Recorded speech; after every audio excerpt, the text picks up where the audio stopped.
Senator Lee has been a personal friend of mine since our BYU days, so I've known him for nearly 30 years. But that's not enough of a reason to vote for a candidate, and neither is gender or race.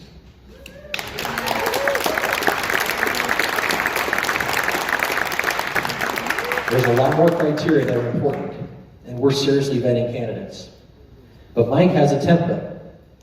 The first thing he lays over anything before him is a transparency with the constitutional principles over it. And the second layer that he lays over it is a transparency with the Republican Party platform over it. And if it doesn't reconcile with that, it's a no vote.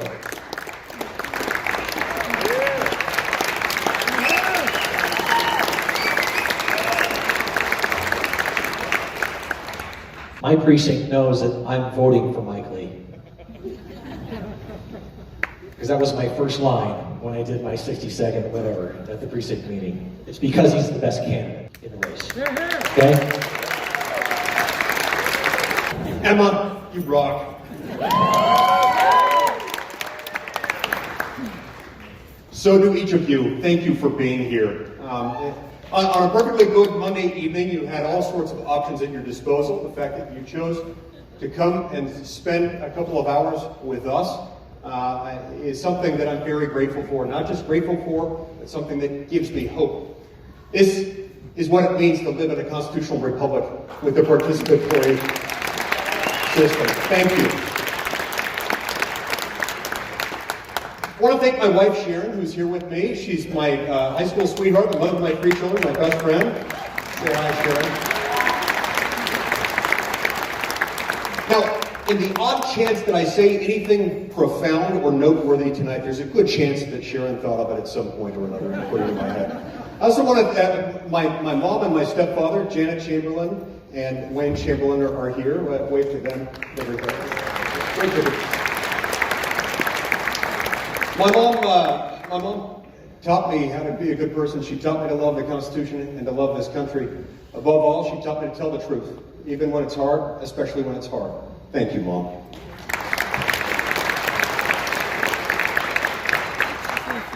On the topic of telling the truth, that's important in Washington these days. It's sometimes very rare. When I'm here with you in Lehi, Utah tonight, I'm reminded of the fact that I'm not in Washington, and I'm therefore in the United States of America. That's a good feeling.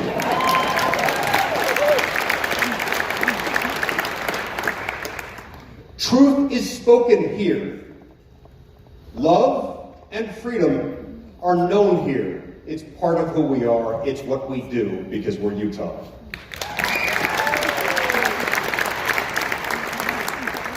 And you know, it's not just that we like freedom because of the way it sounds when we shout freedom. It's also because of the good things that free people do when they're allowed to be free. And that's why I focus as much as I do on this document written some 235 years ago. It didn't just fall from the sky. It wasn't given to us directly from heaven, but it was written by wise men raised up by Almighty God to that very purpose. They understood freedom. They understood power. They understood the threat posed to freedom by government power, and so they put constraints on it, and those constraints make us free. And they unlock our unlimited human potential, allowing us to do what we do best: work hard to provide for our families and live in peace.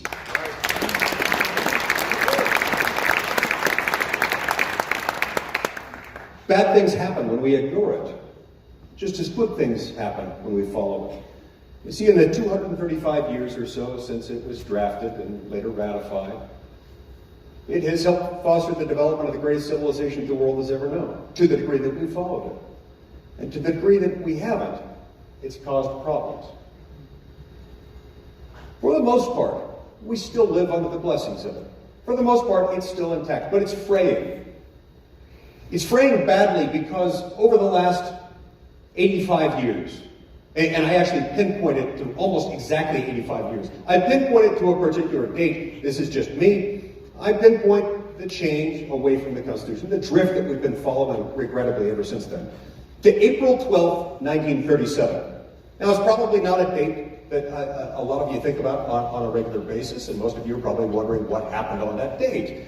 Because it's a date that's not taught in many schools, not in elementary schools, not in junior high, not in high school, not in college, not even in most law schools, at least not very much.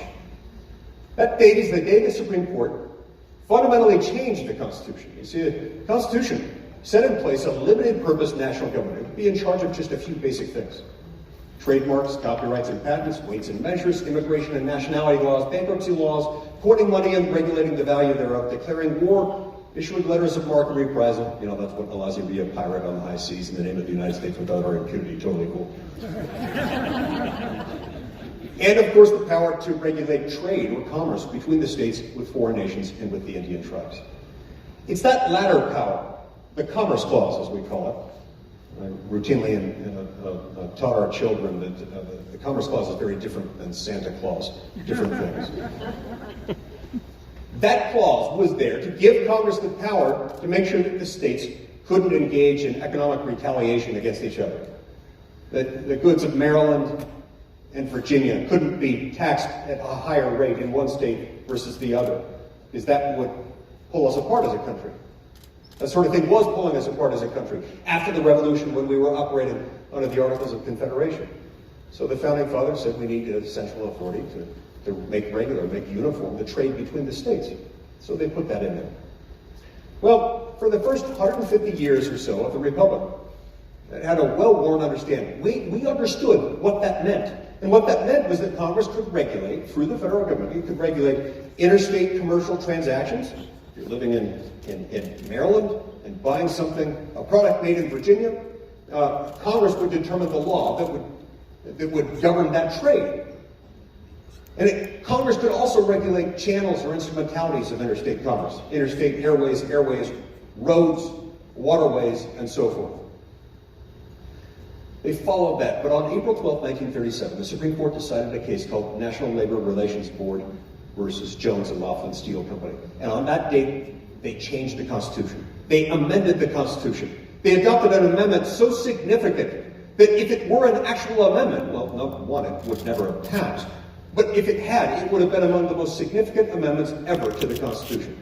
In that date and that one blinding moment that all resulted from the fact that FDR was threatening the court with packing it, something Joe Biden once decried and now condemns and then now embraces. We'll get back to that in a minute.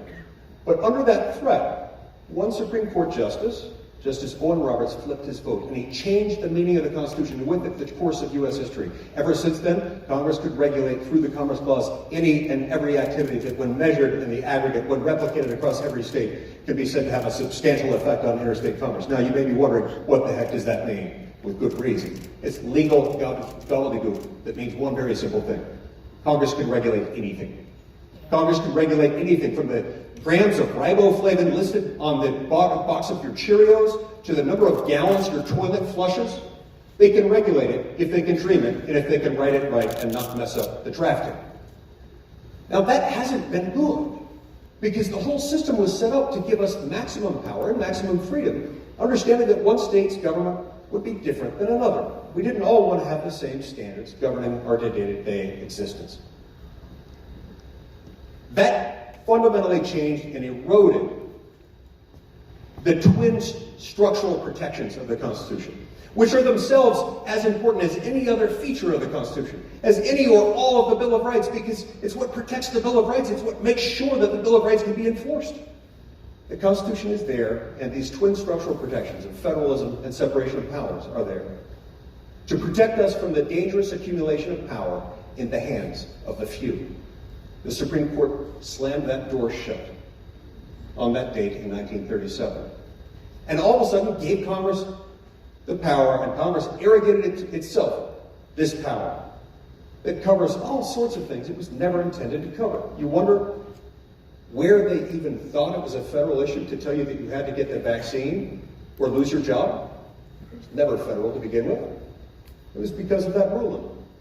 And all of a sudden, when Congress had all this newfound power that it didn't previously have, members of Congress panicked. And they said, how are we going to do all this? We're not going to know how to draw all the lines. We're not used to regulating local activities like labor manufacturing, agriculture, and mining. Those have always been left to the states. So guess what they did? They outsourced the task of lawmaking, and they've been doing it ever since then. They outsourced it to this and that alphabet soup agency, EPA, NRC, OSHA. The list goes on and on, FTC, FCC. So Congress, in many ways, doesn't even pass real laws anymore. Congress passes platitudes. We shall have good law in Area X, and we delegate to Commission Y the power to make and interpret and enforce rules that are federal law that can land you in prison or getting you seriously fined. And then members of Congress aren't even accountable. When you come complaining to members of Congress, they'll beat their chest and say, oh, those barbarians over at OSHA or EPA, or name your alphabet soup agency. You know what I'm going to do? I'm going to write them a harshly worded letter. As if that were our job as lawmakers, to write harshly worded letters. The truth is, we gave them that authority, and we should never have done it.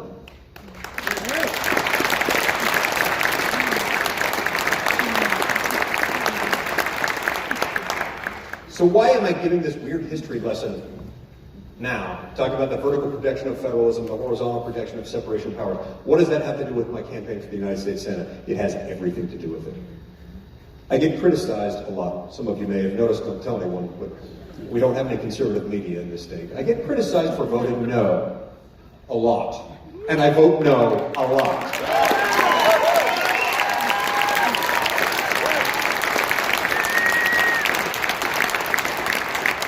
And do you want to know why I vote no a lot? Say, why, Mike? Why? Because this tells me that it's not our authority. And when it's not our authority, I can't, I won't, I will never vote against this document.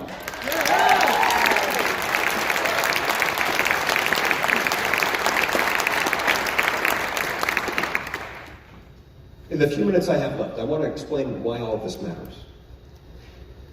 What we're experiencing now, what each one of you is experiencing right now, is not pleasant, it's not fun. I know how it is because I've experienced this in the last few days and weeks and months just as you have. Every time you fill up your car, you notice it's more expensive. Every time you go to the grocery store, the items are getting ever smaller, and yet they're getting more expensive. A cart of groceries that used to cost you, $100 is now $150. The average Utah family is spending an additional $702 a month, every month, on the same basket of goods that they purchased just at the beginning of last year, and it's gotten more expensive. You know why? It's gotten more expensive because of the federal government being too big, too expensive, spending too much money it doesn't have, and regulating you where it has no authority to do so. That is why I vote no.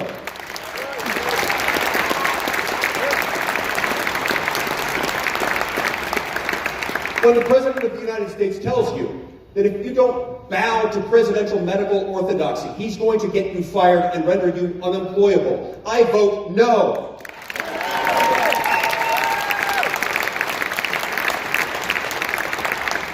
When the President of the United States tells you that if you get on a bus, a train, an airplane, or anything connected to any of those things, you and any child over the age of 2 must wear a mask, I vote no, because he has no authority.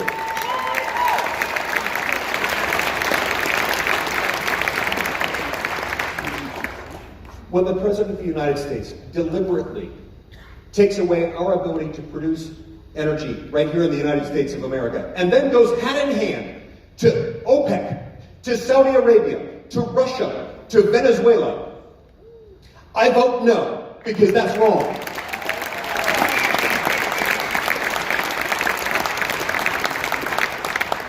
But let's remember something about Joe Biden. Those gas prices you're paying, they're not Vladimir Putin's fault. They're his.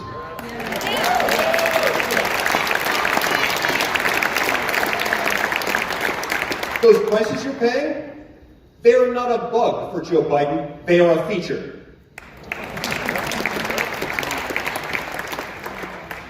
Some of my campaign opponents voted for that man. And I'm not just talking about my Democratic opponent, and I'm not just talking about Evan McMullen, my Democrat turned independent, who's actually a progressive. whom you voted for. At least one of my Republican opponents, who is not Jeremy Freebaum, also voted for him.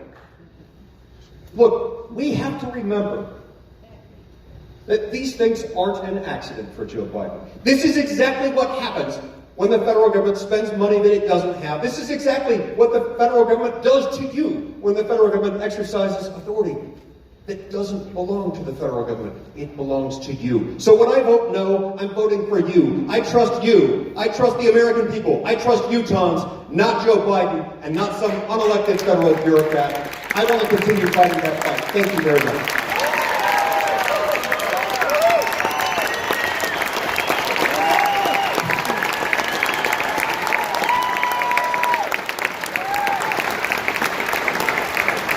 If you'll hold the microphone so that you control the time, that would help, because we're going to try to do some rapid fire here. And I guess all that we ask is civility. We don't mind the claps in the audience, we just want some civility.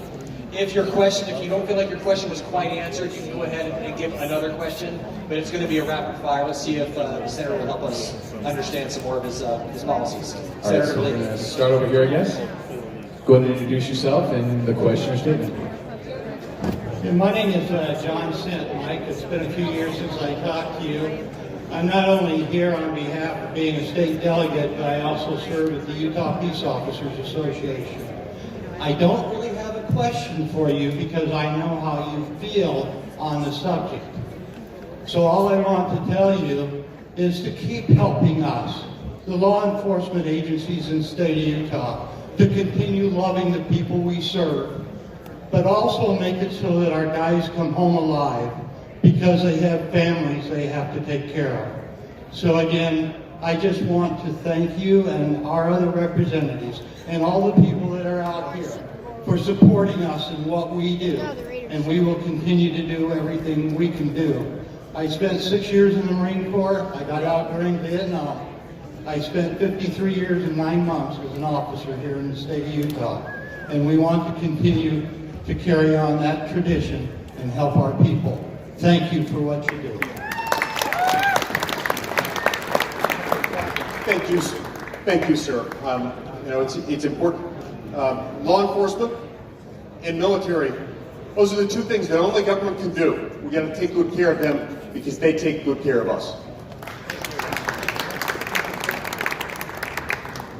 Hello, my name is Clint Okerlund. I'm right here in the middle.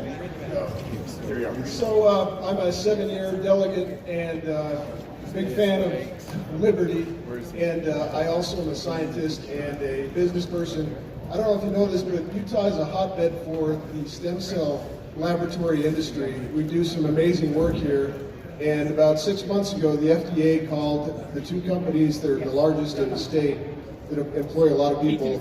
And I know this is going to sound self-serving, but it's a chance for you to tell us what you do with these alphabet soup agencies in the government. They shut us down, and they said, even though you're taking umbilical stem cells from the placenta and umbilical cord from a human being and taking them and putting them back into another human being after you run your process, this is a pharmaceutical, and therefore, like all pharmaceuticals, it's going to go through a phase 1, phase 2, phase 3 clinical trials, $100 million, 6 years minimum, and I get calls every single day from people saying, my son has ALS or MS or some other condition. He was doing fine when he got the treatments. He can't get those treatments now. What is the best opportunity for me to work with you on helping get this legislation moved out of the way?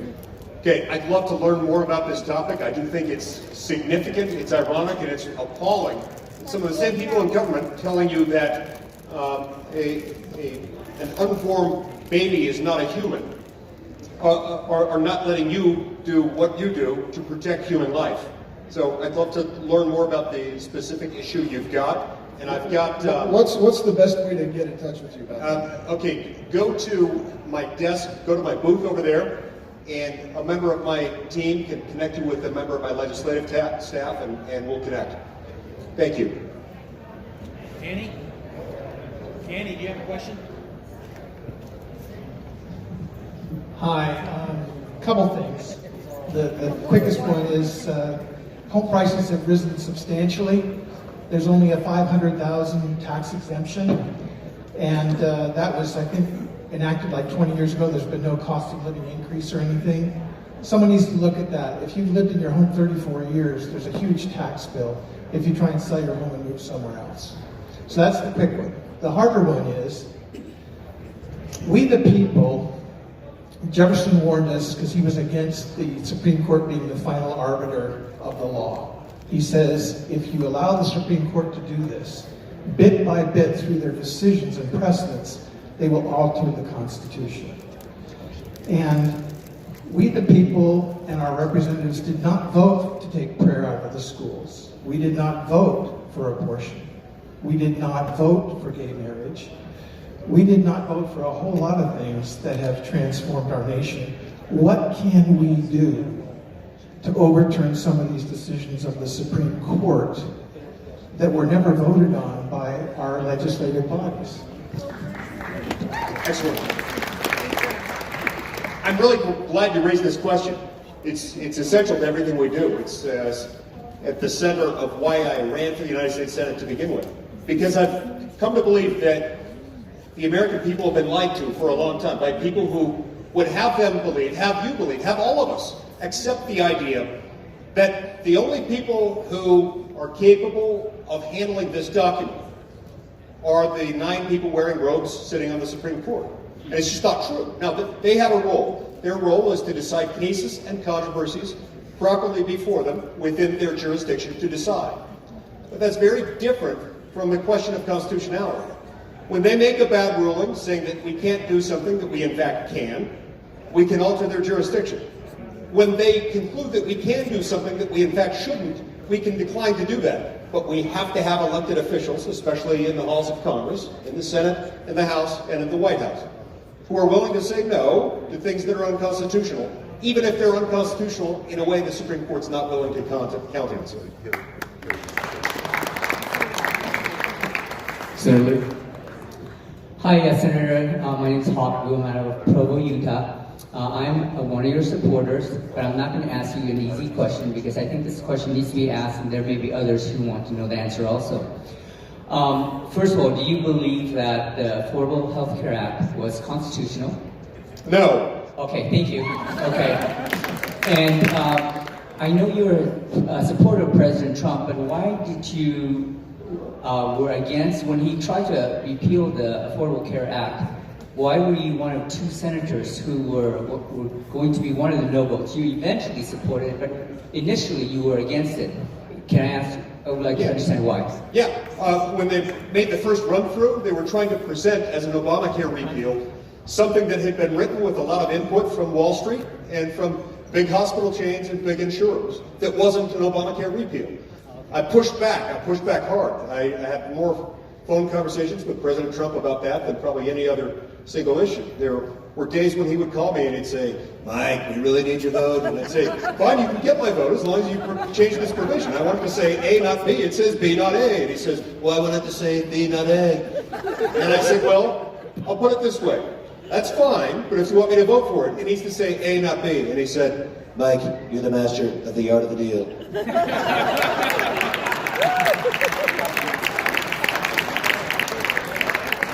That's how he sounds. That's how Trump sounds. Philip Gould in the back, middle. I've been to a lot of the congressional district meetings. I've been to a lot of that. Philip Gould, delegate. And anyway, question for you. At the delegate meetings for congressional seat, there's been a lot of talk about voter integrity and in particular who the rightful president of the United States should be. Can you clearly state your position on that? Yeah, the Electoral College convened in December of 2020 and elected Joe Biden. This is not the result I wanted. This is not the result that probably most of you in this audience wanted. It is the result that at least one of my Republican opponents wanted. But it is what it is. We have only limited tools that we can deal with under the Constitution. The Founding Fathers were very, very deliberate in putting presidential elections not in the hands of Congress. They put presidential elections only in the hands of the states.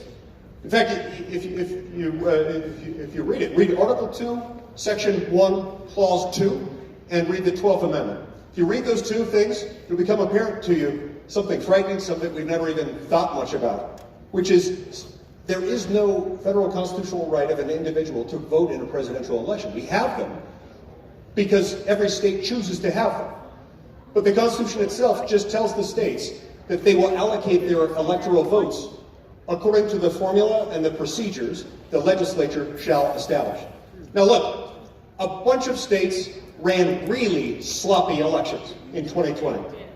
And in every election known to humanity that's ever happened on any massive scale, there are attempts to defraud. And in basically every one of those elections, you're going to have some fraudulent votes.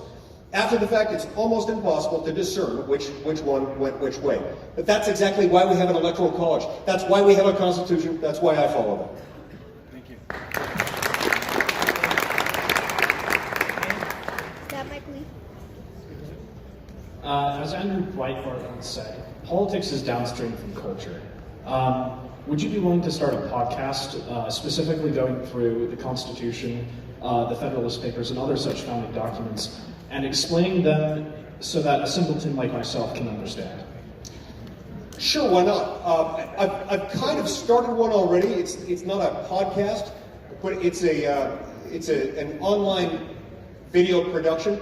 It's called The Constitution Line by Line with Mike Lee. It's produced by a joint venture between Free the People and the Federalist Society.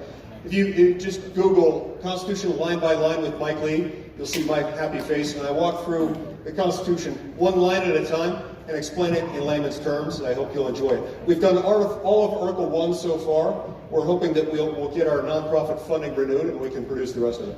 That's good. Cool. My name is Matthew Graff. I'm from Pleasant Grove, 25. It's my first time being a state delegate. And when I became a state delegate, everyone said, we want Mike Lee out. And I asked, why? And he said that you don't listen enough and you're so much of a no man that you can't see the other side. Now, from what you said earlier in your speech, I think that there's a lot of reasons to say no. But in doing so, I think you can still say no while being able to win over hearts and being able to change minds of people so they can come over your side. Do you think that that's something that you can do this, if we were to elect you again, you can do that this term and be able to win over hearts, restore relationships, and bring the Senate closer together so we can move America farther? Yes, and your question is a good one, but it presupposes the wrong answer. It presupposes that I haven't been doing that. Now, to those who are saying that I haven't done that, that's news to me, and it would be news to all 99 of my colleagues. It would be news to the Democrats and Republicans that I worked with in order to end the practice of bulk telephone metadata collection, which is legal jargon for the government spying on you. I ended it. That took a lot of Republicans and a lot of Democrats working together. It was my bill that I ran with my colleague, Pat Leahy, a very liberal, very Democrat, very old colleague from Vermont. He and I share almost nothing in common politically, but we believe in the Fourth Amendment. It would also be news to Dick Durbin, my very liberal, very Democratic colleague from Illinois.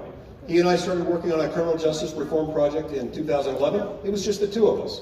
He acknowledged to me it's probably political suicide for both of us to do this, but we did it. We picked up one Democrat and one Republican at a time. We convinced Barack Obama to do it, and then the Senate didn't pass it before he left. Then I convinced Donald Trump to endorse it, which nobody thought was possible. Nobody thought it was possible for us to get to 60 votes on it. I lobbied the heck out of that thing. We got 87 votes in the Senate. It would have been 88, but Lindsey Graham left town.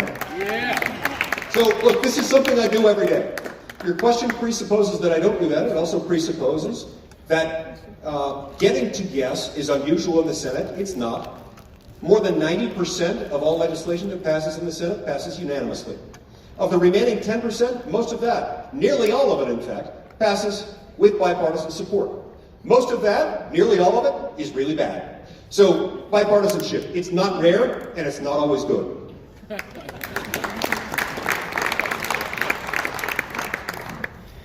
Hey Mike, my name is Mark Yellowstone. It's a pleasure to finally meet you in person. I've been wearing I Like Mike shirts since I was little, so this is a big one for me. My question is twofold, two parts. I'm sure you're familiar with the parental rights and education bill that recently passed in Florida, correct? Yes. Okay. So my question is, one, is that brand of legislation restricting sexual ideology being taught in schools something that you can get behind? And two, I know education is primarily a state issue, as it should be. What can you do at the federal level to impose restrictions or to prevent our education system from allowing sexual ideology being taught in our classrooms? Yeah. All right, good question. The answer to both parts of that question stems from the nature of the federal-state relationship. I'm not a state lawmaker. If I were a state lawmaker, that's the kind of policy that I would support. Because I'm a federal lawmaker, it's the kind of legislation that isn't something we commonly consider because it's not our role to deal with primary and secondary education in the public school system. There is some room at the margins where we do have federal funds flowing into K through 12 public education. We can restrict federal funding going toward those programs, and that's where policies like that might be able to work their way in there. And I assume that I and probably all of my Republican colleagues and maybe a few Democrats would agree with this. Look, this bill in Florida, if I understand it correctly, is not anti-anything other than anti-teaching your kids things that are inappropriate for kindergartners. That's not controversial.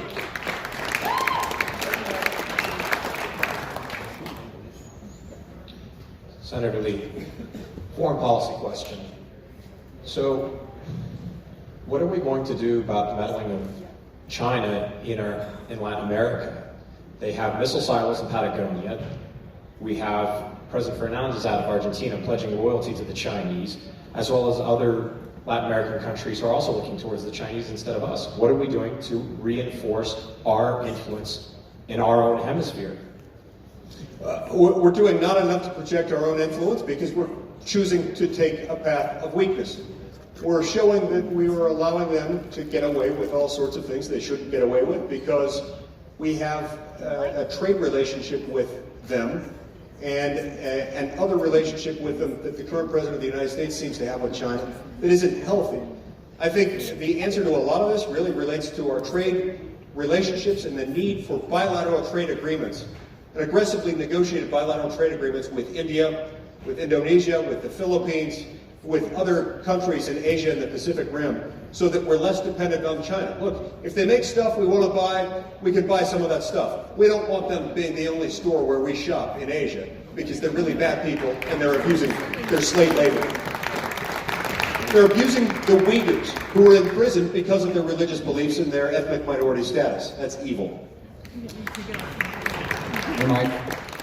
So we're going to take one more question for the senator publicly, but all the rest of you have questions. He will meet you over here in the back, and you can ask the questions. Excuse me. We're going to meet. You can meet him by the booth, and he'll answer all your questions directly there. So one more for Senate, and then we'll invite up the U.S. District House District. So my name's Ted Lee. I wanted to kind of get back to the election, some of the issues that we had there. I've been told, and I'm wanting to get some more information from you on this because I'm not exactly sure the details on it, but I've been told through this process that there was a 10-day audit that was proposed in Congress and to look over the election, and it was something that you voted against. Is that correct or not? A 10-day audit. Who proposed this? I think what you're referring to is something that was floated by my friend and colleague Ted Cruz. He was trying to suggest that we, instead of certifying the results as of January 6th, we push pause and have a commission be put together to do it. There were a couple of problems with them. One practical, the other constitutional. The practical consideration was that Democrats were never going to vote for that. But the more serious one, and the one that I couldn't get over, is that we had no constitutional authority to do anything in the unique circumstances in which we found ourselves. This relates, by the way, to some news that dropped the other day from CNN, which got a hold of texts that were leaked by the committee, I believe by Adam Kinzinger, the traitorous Republican congressman there, who has become a Democrat for all practical purposes, and is a friend of Evan McMullen, trying to help Evan McMullen. I believe he leaked them to the press.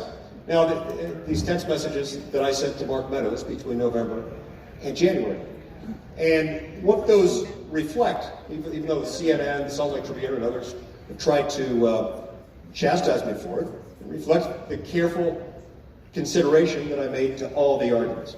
As I read Article 2, Section 1, Clause 2, and the 12th Amendment, as anyone reads them, if they're reading them fairly, Congress has a very simple, very narrow, clerical job when it comes to dealing with the electoral votes.